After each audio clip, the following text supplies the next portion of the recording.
আজ আমরা কয়েকজন শিক্ষার্থীর শারীরিক ক্ষমতা পর্যবেক্ষণ করে দেখব। এজন্য আমাদের লাগবে একটি সিঁড়ি, একটি পরিমাপক ফিতা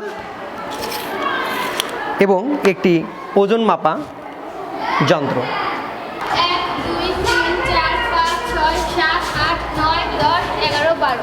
একটি সিঁড়ির উচ্চতা 12.7 সেন্টিমিটার। প্রথমে একটি মেয়ের এই সিঁড়ি দিয়ে উঠতে কত সময় লাগে তা আমরা স্টপওয়াচের সাহায্যে পরিমাপ করে দেখব।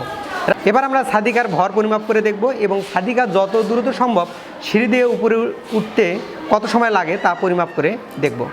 সময় লাগলো 3.62 সেকেন্ড। আমরা রাফিয়ার ক্ষমতা হিসাব করে দেখেছি 191.48 ওয়াট, সাদিকার ক্ষমতা 189.78 ওয়াট এবং লাবণ্যর ক্ষমতা 274.42 ওয়াট। তোমরা কি এখানে একটি মজার বিষয় খেয়াল করেছো?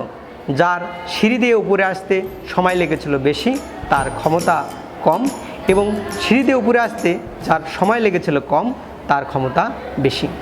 বিজ্ঞানের এমন মজার এক্সপেরিমেন্ট পেতে তোমরা কিন্তু আমাদের সাথেই থেকো।